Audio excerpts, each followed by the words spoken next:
Ceci est une émission payée par l'heure de la bonne nouvelle. Bonjour et bienvenue à l'heure de la bonne nouvelle. Aujourd'hui, nous poursuivons notre découverte du pays de la Bible et nous sommes à un endroit qui s'appelle Qasr el-Yaoud. C'est un endroit qui est très réputé. Il y a des pèlerins, des gens du monde entier qui viennent ici parce que c'est un site baptismal et c'est l'endroit exact où Jésus a été baptisé. C'est aussi l'endroit où les Israélites ont passé lorsqu'ils sont entrés dans le pays de la promesse. Donc, on a beaucoup de choses à vous dire à propos de cet endroit. C'est pour ça qu'on vous invite à demeurer avec nous parce que c'est l'heure de la bonne nouvelle.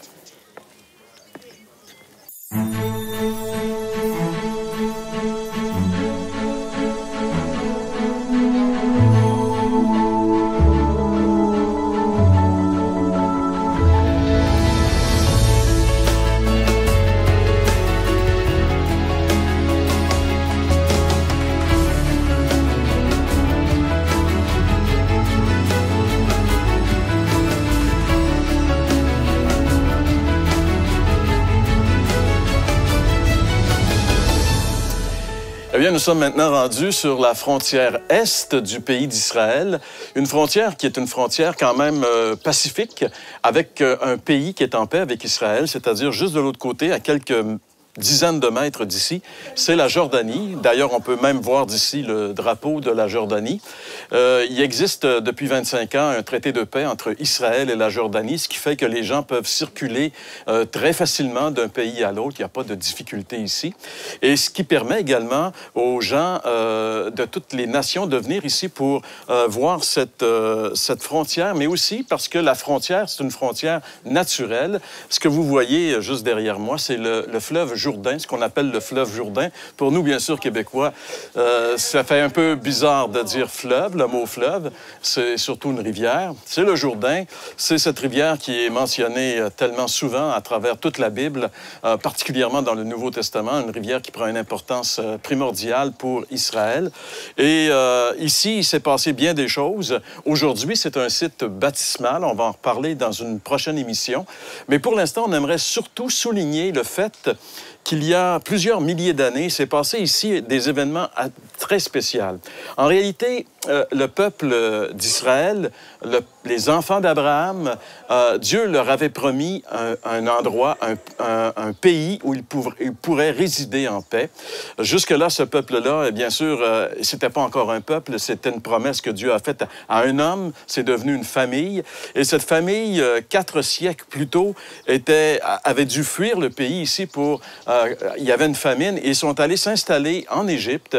Et ce qui est arrivé, c'est que le temps a passé. Ils sont demeurés en Égypte pendant 4 siècles. Ceux qui connaissent un petit peu l'histoire d'Israël en Égypte, ça a commencé avec le fait qu'un des fils de Jacob, qui s'appelait Joseph, est devenu presque le pharaon, le bras droit du pharaon d'Égypte à l'époque. Et à un moment donné, durant cette famine, il a fait venir sa famille dans ce pays. Les années ont passé et puis au début, évidemment, l'autorité égyptienne était très favorable aux Israélites parce que Joseph avait vraiment sauvé de la faillite ce pays d'Égypte. Mais avec les années, les siècles, la situation s'est un peu retournée contre les Israélites qui étaient en Égypte. Ils sont devenus des esclaves, une main-d'œuvre bon marché que les Égyptiens utilisaient. Et évidemment, ces Israélites ne pouvaient plus supporter cette situation. Ils étaient écrasés par la servitude, comme dit la Bible, et ils ont crié à Dieu. Ce qui est intéressant, c'est que lorsqu'on crie à Dieu, Dieu entend. Dieu, la Bible dit que Dieu est près de ceux qui souffrent. Dieu est près de ceux qui ont le cœur brisé, de ceux qui vivent des situations difficiles et qui se tournent vers lui. Dieu n'est pas un Dieu qui est sourd. Et il a entendu le cri des enfants d'Israël, et puis il a suscité un libérateur. Il a suscité quelqu'un pour délivrer, sortir son peuple de l'esclavage de l'Égypte. Et probablement que vous avez tous entendu parler, bien sûr, de ce personnage important qui s'appelle Moïse. C'est cet homme que Dieu a utilisé pour délivrer son peuple. Et Moïse est un homme à qui Dieu aussi a donné des instructions très précises. C'est à lui qu'il a donné ce qu'on appelle la loi de Moïse, c'est-à-dire les commandements de Dieu. Dieu a révélé à cet homme ce qu'il attendait des êtres humains, de ceux qu'il s'était choisis. Et c'était sur le mont Sinaï, tout au sud d'ici, que c'est arrivé. Mais le peuple a erré pendant 40 ans dans le désert, derrière ici cette frontière. Mais à un moment donné, il devait entrer dans le pays. Et le moment est venu, le moment est arrivé, après 40 ans d'errance dans le désert, le moment est arrivé où ce peuple allait enfin pouvoir sortir du désert et entrer dans le pays que Dieu lui avait promis.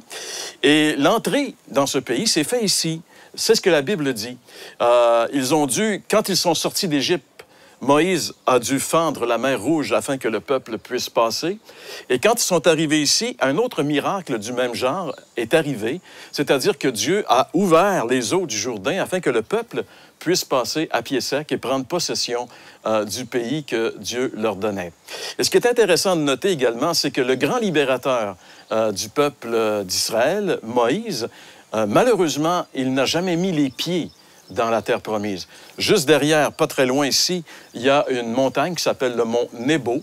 Et c'est là que Moïse, Dieu l'a fait monter sur la montagne. Et il est mort sur cette montagne. Il a pu contempler du haut de la montagne le pays, mais il n'est jamais entré dans le pays, parce que Dieu lui avait dit qu'il n'entrerait pas dans le pays. C'est une longue histoire dont on pourra peut-être éventuellement parler dans une prochaine émission. Mais pour l'instant, ce qui est intéressant, c'est que le peuple, enfin, est libéré d'Égypte, il est libéré de l'errance du désert, et il va prendre possession de ce pays où coule le lait et le miel, pays que Dieu lui a donné, lui a promis.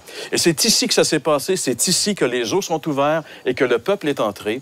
Et juste derrière, juste quand je pointe vers ici, vous pouvez voir à l'écran présentement cette ville de Jéricho. C'était le premier obstacle que les Israélites devaient affronter parce que, bien sûr, le pays était à eux, mais ils devaient le conquérir. Et il s'est passé des histoires vraiment extraordinaires. Et vous savez, le peuple de Dieu était béni par Dieu. Et quand quelqu'un est béni par Dieu, ça influence aussi les gens autour de lui. Les gens qui vivaient ici à Jéricho savaient très bien que ce peuple qui s'en venait du désert, on parle de quelques millions de personnes, tout au moins, là. C'est pas juste une petite gang, c'est vraiment une nation. C'est un déplacement de population comme il y en a rarement eu dans l'histoire de l'humanité qui arrive. C'est un phénomène. Et les gens sont vraiment nerveux à l'approche de ce peuple-là. Et il va se produire des choses dont François va nous parler dans un instant en nous démontrant que lorsqu'on fait vraiment confiance à Dieu, lorsqu'on se tourne vers lui par la foi, on peut vraiment éviter des problèmes terribles. Je vous laisse entre les mains de François dans quelques instants au retour. Vous avez des questions ou des commentaires sur ce que vous venez d'entendre? Contactez-nous par téléphone ou réagissez sur les médias sociaux.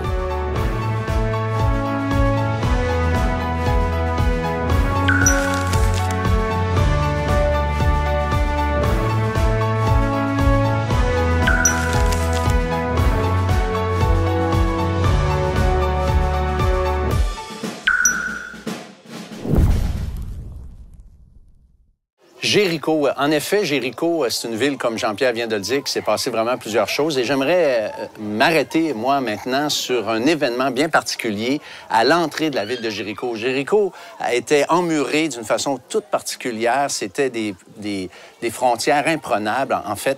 Mais Dieu avait donné un plan à son peuple pour que les murs de Jéricho, cette ville, donc, les murs tombent pour pouvoir prendre la ville. Alors, 2 espions ont été envoyés et puis ils ont rencontré une femme qui s'est précisé que c'était une prostituée. Les espions sont entrés chez cette femme et puis ce que je veux surtout souligner aujourd'hui, c'est que cette femme a pris une décision. Elle savait, nous dit le texte, que les espions étaient parmi le peuple de Dieu, que Dieu allait leur donner la victoire et elle, c'est littéralement... Elle a pris position pour pour le peuple. Elle a caché ses espions malgré le fait que le roi était à leur recherche. Et ça, c'est un élément vraiment important dans le cheminement de cette femme. Deuxièmement, cette femme était profondément convaincue que Dieu allait leur donner la victoire à ces Israélites. Et c'est une des raisons, donc, par la foi, que cette femme a fait confiance à ces deux espions qui étaient là et qu'elle les a cachés. Et ça, c'est une très belle expression de la foi que cette femme avait. C'est une foi concrète au point de cacher les espions et de changer littéralement de camp. Parce que cette femme, comme je l'ai dit, elle était profondément convaincue qu'elle était perdue et qu'elle était condamnée. Maintenant, une des choses importantes qu'il faut comprendre, c'est que les espions se sont engagés avec elle et ont pris une entente. Cette entente, c'était d'aller toutes dans la maison de cette femme, sa famille au complet, et de prendre un fil rouge, un cordon rouge, et de le pendre à la fenêtre, de telle sorte que quand Israël allait attaquer la ville, bien, il pourrait épargner cette femme. Et c'est exactement ce qui est arrivé lorsque Israël est arrivé sur place, et ils ont épargné cette femme, sa famille, et à partir de ce jour, cette femme a vécu parmi les Israélites et est même devenue dans la descendance du Messie, qui va venir quand même, il faut le dire, beaucoup plus tard. Et en fait, l'histoire de cette femme est une histoire fameuse qui illustre l'Évangile, qui illustre les grandes vérités de l'Évangile. D'abord, cette femme, elle a pris position. Comme nous, aujourd'hui, on est invités à prendre position pour Dieu. Cette femme, si elle a pris position pour Dieu, c'est parce qu'elle était convaincue qu'elle était perdue si elle restait avec les Cananéens. Et c'est pour ça qu'elle a pris position, parce qu'elle avait cette conviction qu'elle était perdue. Et quand nous, devant Dieu, on réalise qui on est, bien, on devrait aussi réaliser qu'on est fait. On ne peut pas s'en sortir par nos propres mérites, on ne peut pas s'en sortir par des moyens qu'on aurait nous-mêmes, mais il faut absolument se confier à Dieu, lui faire confiance pour son salut qu'il veut nous donner, ce pardon que Dieu nous offre. Et cette femme, comme je vous l'ai dit, est restée après avec le peuple des Israélites. Et sa vie a été certainement complètement transformée à partir de ce jour.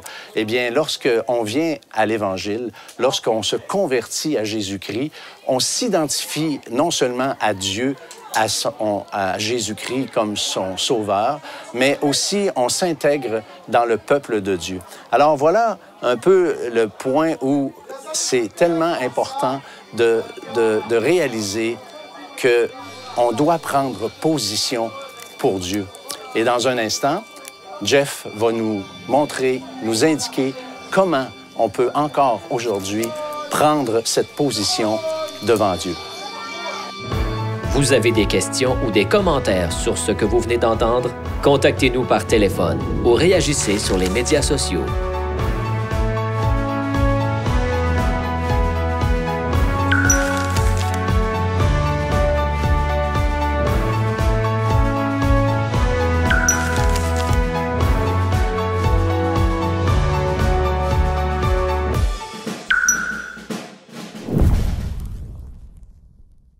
Donc, comme vous pouvez voir, puis comme il a été expliqué plus tôt dans l'émission, c'est un lieu qui est assez important, historiquement, puis même aussi pour la nation, soit d'Israël, ou encore une fois la Jordanie de l'autre côté.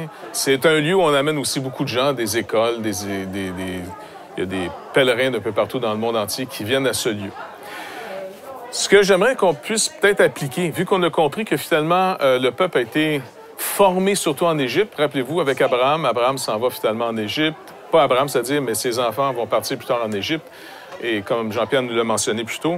Et là, il va y avoir finalement un développement pendant 4 siècles. Donc, inévitablement, ces gens-là qui sont en Égypte deviennent plus des Égyptiens dans leur culture, parce qu'ils vivent au milieu des Égyptiens pendant 400 ans, mais toujours avec une promesse. La circoncision que les Juifs, finalement, exerçaient, pratiquaient continuellement, c'est ce que Dieu avait demandé, était le signe de la promesse. Ils n'avaient qu'une promesse seulement. Ils n'avaient pas de religion. Ils avaient une promesse. Et ça, c'est à retenir. C'est vraiment un point très important. Donc, 400 ans plus tard, ils sont sortis. Moïse les a amenés, finalement, de l'Égypte, la mer Rouge, comme on l'a vu, dans le désert. Et puis, dans ce désert, ils reçoivent la loi. Là, ils reçoivent des rituels. Et puis, tous ces rituels sont la loi. Et le but de cette loi, c'est de les amener à être conscients d'une chose, comme pour nous. Être conscient qu'il y a un péché, pas juste un péché dans le sens comme des mauvaises actions dans nos vies, là, mais il y a quelque chose qui ne va pas dans nos vies. On a l'idéal dans notre tête, mais en même temps, je ne vis pas mon idéal. Fait que Moïse est avec eux, il leur rappelle sans arrêt la loi, sans arrêt la loi. Et le point le plus important que la Bible nous mentionne, c'est quand il est arrivé dans cette région derrière en Jordanie, sur le mont justement où Moïse est mort, Moïse n'a pas pu rentrer dans le pays. Il y a des raisons personnelles, mais Moïse représente, au-delà de sa vie personnelle, il représente un principe, la loi. Le principe de la loi, c'est que ça nous amène à notre condamnation. Ça met en lumière le problème dans lequel on vit. Toute l'humanité vit dans ce problème-là. Et celui qui va faire entrer le peuple par, justement, cette petite rivière, que ça n'a pas l'air énorme pour nous autres, là, mais dans certaines crues, des fois, c'est assez large. Là. Dieu va faire le même miracle qu'il a fait avec Moïse pour Josué. Le Jourdain va s'ouvrir en deux. Les eaux vont refouler. Et ils vont continuer à descendre. Ils vont traverser à pied. Et Josué, son nom, c'est quand même intéressant parce que ça veut dire Jésus. Nous, on le traduit par Jésus. Mais le nom de cet homme, Yeshua, ben, c'est le même que celui, finalement, du Nouveau Testament qu'on a, au fond, abrégé par Jésus. Il fait entrer le peuple. Pourquoi? Il fait entrer par pure promesse le peuple dans la grâce de Dieu. Moïse les rend conscients du péché, le prix à payer. Mais si le peuple comprend bien le prix à payer, si nous, en passant, on comprend bien le prix à payer, qui peut payer ce prix-là? Personne ne peut payer le prix. Personne n'arrive à donner cette vie parfaite et exemplaire que normalement, encore une fois, la loi est écrite dans nos têtes, c'est clair, on sait ce qu'on devrait faire. Mais il y a quelque chose d'autre qui opère en dedans de nous qui nous rappelle pourquoi je ne suis pas capable de faire ce que je pense bien. Alors finalement, Josué, notre Jésus à nous, pour lui, ici, nous amène par pure grâce de l'autre côté. Mais quelqu'un doit payer. Quelqu'un a payé. Si quelqu'un ne paye pas, on ne peut pas rentrer. On reste de l'autre côté. Au mieux, on comprend juste pourquoi on ne peut pas rentrer. On n'a pas ce qu'il faut pour rentrer. Mais la grâce de Dieu, Josué représente la grâce de Dieu. Il les fait rentrer dans le pays, encore par un miracle. Comme Moïse, il y a eu un miracle par Moïse, la mer Rouge, comme par Josué, un miracle ici, l'obstacle est ouvert et on entre dans le pays. C'est la même chose pour nos vies. Si on prend le temps de juste comprendre, encore une fois, ce principe si important, pourquoi on doit annoncer l'Évangile? Pourquoi on doit prendre du temps, de l'argent, tout faire pour aller proclamer le message? C'est que l'Évangile n'est pas écrit dans nos cœurs. Ça ne sera pas naturellement qu'on va comprendre comment Dieu peut nous en sortir. Naturellement, ce qu'on va comprendre, c'est notre problème. Naturellement, ce qu'un homme sème, il va le récolter. Ça, tout le monde est d'accord avec ça. Par contre, la grâce, c'est un roi qui décide de prendre à son compte la faute, la dette, et qui va donner finalement le pardon à ses sujets. Notre Dieu, notre Créateur, l'auteur de l'existence dans laquelle on vit, nous fait une grâce incroyable. Il dit, écoute, j'ai mis dans ton cœur, j'ai écrit dans ton cœur, et ça, n'importe qui nous entend en ce moment est d'accord, il a écrit dans nos cœurs la loi. La loi nous dit, voici ce que ça coûte, voici ce que tu as semé. Tu le sais, tu es conscient. Tu peux essayer d'éteindre, tu peux essayer de fuir, tu peux essayer d'oublier, tu peux essayer même... Écoutez, il y a même certaines personnes aujourd'hui qui se pardonnent eux-mêmes. C'est vraiment la joke totale. Ils se pardonnent, je me pardonne. C'est comme si je donnerais une claque à quelqu'un, après ça, je reviens chez nous, je me pardonne de l'avoir claqué. C'est complètement stupide et illogique. Le pardon vient de celui qui est offensé. Et si Dieu nous accorde son pardon, c'est qu'on l'a offensé. Il y a quelque chose qui a été brisé. Je ne peux pas me pardonner d'avoir offensé Dieu. Je peux juste recevoir ce pardon, cette grâce. Osez y croire que Dieu, en donnant Jésus-Christ, son Fils unique, nous donne le pardon, afin que quiconque croit, quiconque met sa confiance en lui, va recevoir le pardon de ses péchés. Non seulement le compte est à zéro, mais en plus, Dieu, dans sa bonté, met toute la justice de son Fils à notre compte. Et c'est pour ça qu'on peut entrer dans le pays avec Dieu pour nous, favorable. C'est pas parce qu'on est meilleur que les autres. C'est parce que Dieu nous fait une promesse et quiconque va croire à cette promesse honore Dieu, bénit Dieu. Et Dieu, finalement, nous fait entrer dans sa grâce. Autant c'est un événement très historique. Comme je vous dis, plein de gens viennent à ce lieu. C'est pas grand-chose, c'est une petite rivière de rien. Mais tout le monde, c'est pas la grosseur de la rivière qui fait son importance. C'est ce qui s'est passé ici. nous aussi, on a un Jourdain à traverser. Nous aussi, Moïse peut nous amener jusqu'à l'autre côté. Et le reste, là, c'est un autre qui doit prendre le relais. Jésus-Christ, le Josué de tous les temps. Et si nous suivons ce Josué, nous pouvons être sauvés. Donc, c'est la promesse que Dieu nous fait.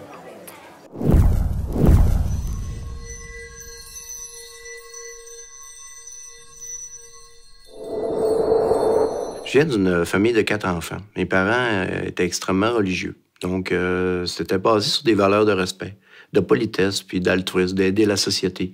Et toute mon enfance a été baignée là-dedans. Donc, on est vraiment une famille qui essayait de faire du bien à la société. Je suis allé à l'église jusqu'à l'âge de 17 ans. Par contre, à l'âge de 17 ans, je suis arrivé, puis j'étais un petit peu... la vie, puis les filles, puis toutes sortes de choses me détournaient un petit peu de l'église. Donc, j'ai arrêté d'aller à la messe. Et tout en continuant à croire en Dieu, par contre, j'étais très intéressé par cela. Et j'ai tourné beaucoup vers le sport. Alors, je suis devenu j'étais un athlète quand même qui a performé dans le sport à différents niveaux. Et également, j'ai coaché beaucoup, j'ai entraîné beaucoup des jeunes. Donc, encore là, toujours avec le reflet de mon éducation, j'essayais beaucoup de transmettre ces valeurs-là pour les aider là, à devenir quelqu'un dans la société et non pas devenir des champions mondiaux, mais plutôt vraiment des personnes sur qui on peut compter. Donc, c'était le but de ma vie. C'était j'essayais vraiment d'aider les autres. À travers cela, je rajoutais des principes de psychologie. Je croyais beaucoup en l'être humain. Je croyais beaucoup au développement de l'être humain, à la force mentale, à l'entraînement, à amener une vie qui était quand même avoir du plaisir, mais en même temps d'être discipliné, d'avoir la volonté, toutes les qualités humaines qu'on peut retrouver. J'essayais d'un peu de les développer, puis de les faire développer chez mes joueurs. Et vraiment, ça a été le focus d'une bonne partie de ma vie avec les entraînements, le sport, tout ça. Un bon mélange de tout ça.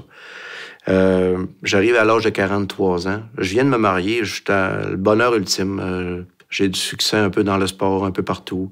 Je me marie avec la femme de ma vie. Ça va super bien. Et à peine 60 jours plus tard, j'apprenais en passant des tests médicaux que j'avais le cancer de l'estomac. Sur le moment, un cancer de l'estomac, bon, on se dit, plusieurs personnes peuvent en sortir. Effectivement, je me suis dit, encore une fois, avec ma force mentale, avec mes qualités humaines, je me suis dit, je vais passer à travers, j'ai pas de problème. Je me couche à la table d'opération et pour me faire enlever l'estomac et ils m'ont refermé. Je sors la table d'opération et à ce moment-là, on m'apprend que je suis pas opérable, que j'ai des métastases dans l'œsophage et le thorax et qu'il n'y a plus grand-chose à faire, sauf que peut-être attendre la mort en quelque sorte. Je vais vous donner une petite idée. J'ai à peu près à ce moment-là 5 % des chances de me rendre à 3 ans, mais malade avec des traitements. Ça, c'est si j'en ai. Même qu'on veut même pas m'en donner des traitements de chimio. Je suis un petit peu découragé, frustré. Imaginez, là, je suis un homme qui toute sa vie, a essayé de faire le bien. Qui a tout mis de son côté, il n'a pas fumé, pas bu, il a essayé de mettre les chances de son bord, il a essayé une vie de relax, pas entrer dans les principes de la société au niveau de l'argent, du matérialisme. J'ai essayé vraiment de sortir de tout ce cadre-là, de ne pas travailler exagérément dans une semaine. Et tout d'un coup, moi, qui pense qu'il a fait une vie extraordinaire, je suis condamné. Et à ce moment-là, j'en veux à Dieu parce que je suis frustré. Je me dis, voyons, c'est injuste. Comment ça se fait que moi qui essaie de te servir, en réalité, puis tu m'annonces que je vais mourir? Voyons, c'est injuste. Il y en a d'autres qui méritent ça bien plus que moi. C'est ce que je me disais à ce moment-là. Alors, je sors de l'hôpital, je vais coucher chez mon beau-frère et j'ai peur. Je suis couché le soir, il fait noir. Je suis pas capable de dormir. J'ai un mur noir qui me fait peur. J'ai peur de la mort pour la première fois de ma vie. J'ai vraiment là, aucune solution. Je ne vois rien. J'ai, si on pourrait dire, là, vraiment une peur atroce, une peur bleue. Je demande à mon beau-frère de venir prier avec moi en haut parce que je suis encore croyant, je crois quand même, mais je prie toujours, même si je suis frustré. Et mon beau-frère arrive en haut. Et il m'apprend, et en priant, j'apprends que tout ce que j'ai fait dans ma vie, c'est bien, mais que le Seigneur Jésus-Christ, en réalité, c'est un don gratuit qui t'amène quand qui est mort sur la croix. Que j'avais accepté ce cadeau-là gratuitement. Et je vous dirais, ça change toute la perspective par la suite. Moi qui essayais de faire des bonnes œuvres, qui essayais Puis souvent, en réalité, on ne se le cachera pas, c'était pour me valoriser, pour me montrer meilleur que les autres. Mais quand j'ai compris que j'étais faible, que j'étais un être, oui, avec beaucoup de qualités, mais en même temps, qui tenait pas à grand-chose, c'est là que j'ai compris que c'était un don gratuit. Puis j'ai compris que maintenant, là, Seigneur, la vie éternelle, c'était quelque chose qui était simple à accepter, mais il fallait l'accepter comme un cœur d'enfant. Depuis ce temps-là, c'est arrivé en 2006. Donc, vous voyez, ça fait maintenant au moins 9 ans. Je suis toujours vivant. La science n'explique pas vraiment pourquoi je suis vivant.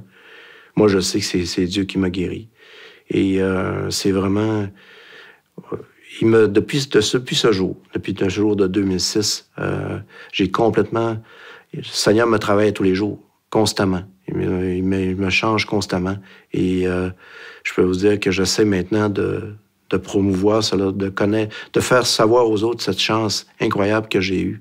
Cette chance, ce miracle, mais en réalité, j'ai eu 2 miracles. Le miracle de me faire sauver, d'être sauvé par Dieu, puis le miracle d'avoir une 2e chance dans la vie pour, justement, parler de ce qui m'est arrivé, pour faire saisir aux autres l'importance d'une vie éternelle. L'heure de la bonne nouvelle vous invite à participer à l'un des nombreux déjeuners de l'espoir. Ces déjeuners ont lieu dans plusieurs restaurants réputés de la province et vous sont offerts gratuitement. Pour connaître les détails concernant l'endroit, la date et l'heure pour votre région, composez le numéro sans frais 1-866-509-1319. Vous pouvez également consulter le site web www.déjeuner.org. La série complète sera disponible sur DVD dès la fin de la saison. Pour commander, écrivez-nous à l'heure de la bonne nouvelle, casier postal 26006, Trois-Rivières, Québec, G8Y7M1. Vous pouvez également le faire par courrier électronique à info@hbn.ca. Alors, comme Jeff vient de nous le rappeler, il faut à un moment donné traverser le Jourdain, c'est-à-dire prendre une décision, c'est-à-dire si on a entendu la voix de Dieu qui nous parle, qui nous attire à lui, il y a un moment précis où il faut le traverser, le Jourdain. Il y a un moment précis où il faut s'identifier à lui, où il faut accepter, s'engager à marcher avec le Seigneur Jésus-Christ et à s'identifier à lui. Et peut-être que pour vous, ce moment est venu, peut-être que vous écoutez cette émission et que ça répond à ça répond à beaucoup de questions que vous vous posiez. Eh bien, on aimerait vous dire à la toute fin de cette émission que si vous avez vraiment entendu la voix du Seigneur vous appeler, bien, n'hésitez pas, venez à lui. On ne vous dit pas de venir à une religion, on ne vous dit pas de venir à une église, on vous dit de faire la paix avec Dieu par la foi dans l'œuvre que Jésus a accomplie pour vous sur la croix du Calvaire il y a 2000 ans. C'est ça, traverser le Jourdain, c'est s'engager à marcher avec le Seigneur Jésus-Christ. Puis on espère que vous allez le faire. C'est votre décision personnelle. Si vous avez des questions, s'il y a des choses que vous ne comprenez pas encore, vous pouvez nous écrire. Il nous fera un plaisir de répondre à vos questions. Merci beaucoup, Jeff, pour les commentaires. Merci, François. Et puis, on se retrouve encore à la même place la semaine prochaine, mais cette fois-ci pour un autre sujet des plus importants.